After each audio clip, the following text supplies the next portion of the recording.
Hey everybody, how you doing? It's Marla. Hopefully everybody is doing well. This is going to be another what I eat in a day video, and as I said before, I am pre-diabetic right now, just on the verge. I crossed the lab line and am now pre-diabetic, so I am watching my diet very carefully, trying to modify the diet that I normally like to eat to make it better for someone that is pre-diabetic. I'm not doing anything crazy. I'm not going carnivore or anything like that. That's what you're going to see in this video. Some other things you're going to see in this video are some tips and things I use, like little gadgets when it comes to dishes that I think would be very helpful for someone who is pre-diabetic, or even someone who's just trying to watch their weight as they get older. Maybe they're in menopause now and they feel like they're gaining weight. Just some ideas to help you in your journey to being fit and trying to keep your weight where you would like it to be. So if you've watched any of my other what I eat in a day videos, you know that I always start out with coffee first thing in the morning. In my coffee, I put some almond milk that has a little bit of vanilla flavoring. I don't think it has any extra sugar in it. And some of this creamer, I now use creamer that is sugar-free. I really kind of hate using that. Not a big fan of sugar-free things. I really do think it is helping my glucose numbers. And then in my coffee every morning, I put a big scoop of collagen, a little bit of Laird's creamer. Now this does have a little bit of sugar in it, and just a touch of protein powder, not really much. I feel like this combination has really helped my hair. I think it really has made my hair feel a little bit thicker and grow a little bit faster. So that is the first thing I start my day off with. Not any food, just a big cup of coffee with all that junk thrown in there.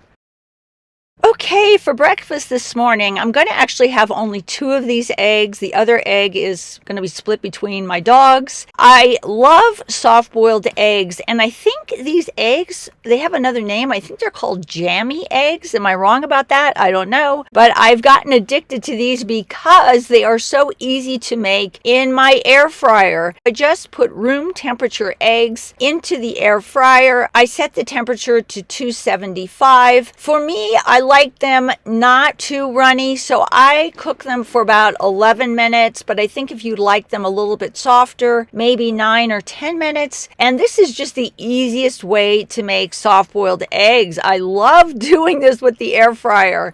And right now I'm getting an ice bath ready because when they come out of the air fryer, you need to put the eggs in the ice bath for probably at least 5 minutes. I'm getting that ready. I'm going to set that aside. This is my favorite bread. I think it's really great for someone that is either pre-diabetic, even diabetic, if you want to have a little bit of bread. What I like about it is it tastes really good. 5 grams of protein, 4 grams of fiber, 2 grams of net carbs. I'm going to put 2 slices of that in the toaster, and then I'm going to get my butter out to butter it, and then you're going to see what I'm having for breakfast. Going to cut these eggs in half. You're going to see what they look like. You can tell they're soft-boiled eggs, maybe a little harder than I normally would like. If you like your eggs a little softer, just cook them a little less, but these are perfect for me. This is the consistency that I like my soft-boiled eggs. These aren't gooey at all, and I have 2 of those with a little bit of salt and pepper on, and my toast. That is my breakfast first thing in the morning. And as you can see, the other guests are waiting for their breakfast also.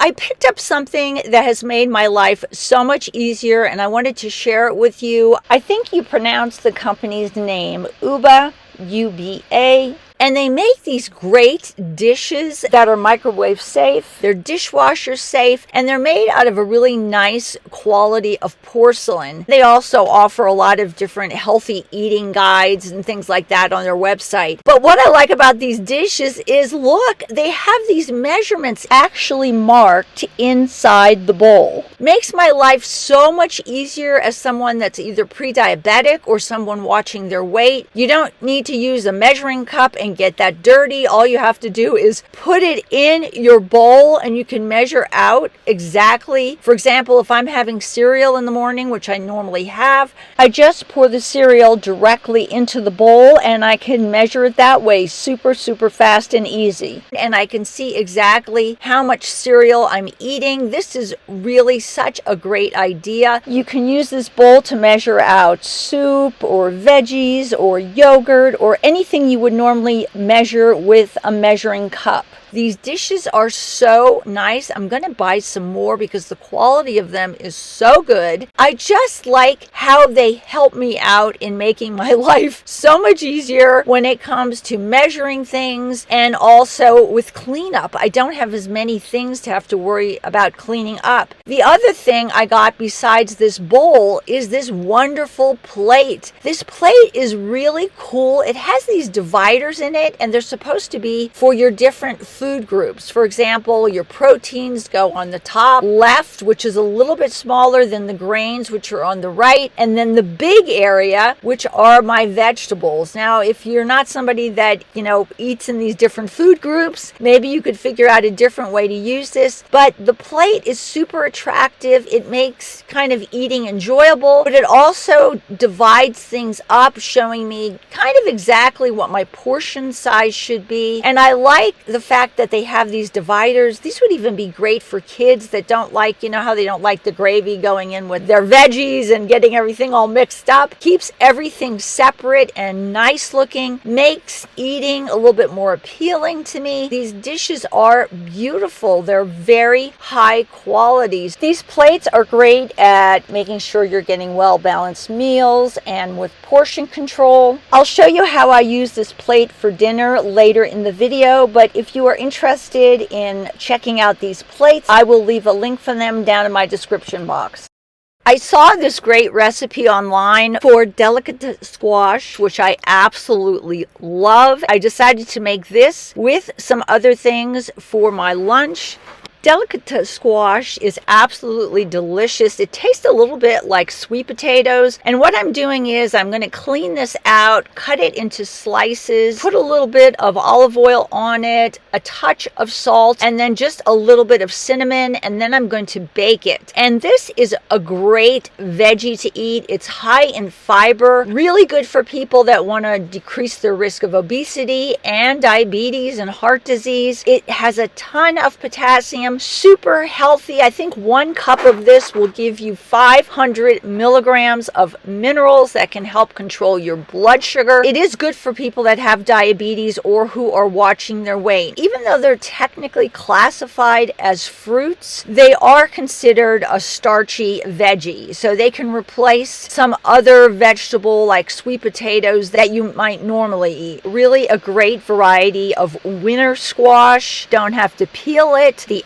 outside skin is actually good for you. Lots and lots of fiber. Besides being a really good source of potassium and dietary fiber, it also has manganese, magnesium, vitamin C, and also vitamin B. It has 53% less calories than a sweet potato, and it has 48% less carbohydrates than a sweet potato. It is considered a gluten-free food for those of you that are looking for a gluten-free option. Contains no saturated fats or cholesterol. The peel is a good source of soluble and insoluble dietary fiber, and it also provides folate. So I just love this. And then along with the squash, I'm going to have some of these. Oh, these are better than candy. These little sweet mini peppers. I have them with a little bit of balsamic vinegar. Bell peppers are also great for people that have diabetes because they are high in fiber. They actually slow down how quickly sugar is absorbed in your bloodstream. They contain vitamin C, which also may help reduce elevated blood sugar levels, especially in people that have type 2 diabetes. And I didn't know if you knew this, but the red peppers really have the most nutrition. Those are the peppers that have been on the vine the most. The green peppers are harvested earlier. It kind of goes green, then yellow, then orange, and then the best ones to eat are the red red. The red compared to the green bell peppers. The red ones have almost 11 times more beta carotene and more vitamin C. The red and yellow peppers contain something called capsicums. Those are very beneficial, and in their raw form, they can help control both obesity and diabetes. Capsicum is an herb that is native to America. It's loaded with antioxidants and anti-inflammatory properties. So good. The other tip I wanted to give is if you're someone that likes to eat gummies, which I used to eat, gummies, vitamins, gummy supplements, these also contain sugar. So if you're trying to also cut back on your sugar, you may want to go with a regular pill form of a supplement or a vitamin rather than taking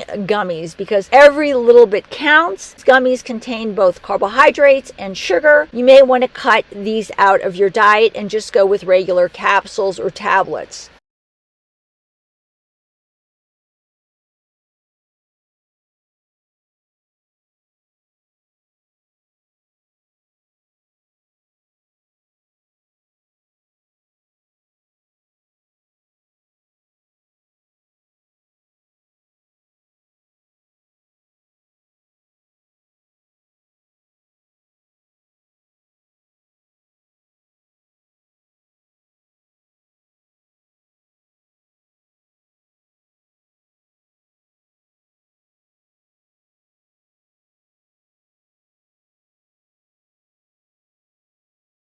So my lunch today consists of the salad, the delicata squash, and then also the mini bell peppers. I think it's a pretty healthy lunch today. The other thing I wanted to show you are these silicone little lids. I use them instead of foil now. Foil is kind of such a waste. Got these off of Amazon. A lot of people really like them, and all you do is just plop them on top of a dish that you're going to put in the refrigerator. They come in all these different sizes. I can even put them on a coffee cup that I have, and then I just use that as a cover in the refrigerator to help preserve the food rather than putting foil on the dish and wasting so much foil or plastic wrap. I'll leave a link for these down in my description box in case anyone is interested.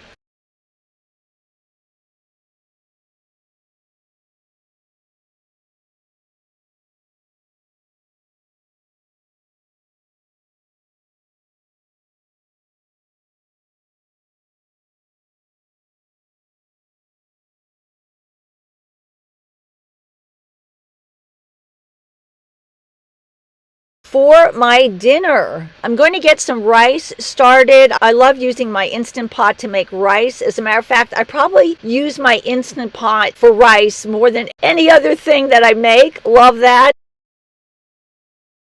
I'm going to put a frying pan on the stove, and I'm going to get a big mound of this fresh spinach. You know how spinach kind of disintegrates? You start out with this big pile of spinach, and it ends up shrinking to hardly anything. And put it with a little bit of olive oil on a frying pan and just cook it down. That's going to be my veggie. I'm going to use this Uba plate for my dinner. It's the one that has all the little dividers in it. And then I made some chicken just in the air fryer. I got a very small chicken breast. I put a little bit of salt on it and set it in the refrigerator to tenderize it. And then I just sprinkled a little seasoning on it, stuck it in the air fryer. I usually cook my chicken probably about 10 to 12 minutes on both sides, right around 395. I really kind of want to make sure my chicken is cooked.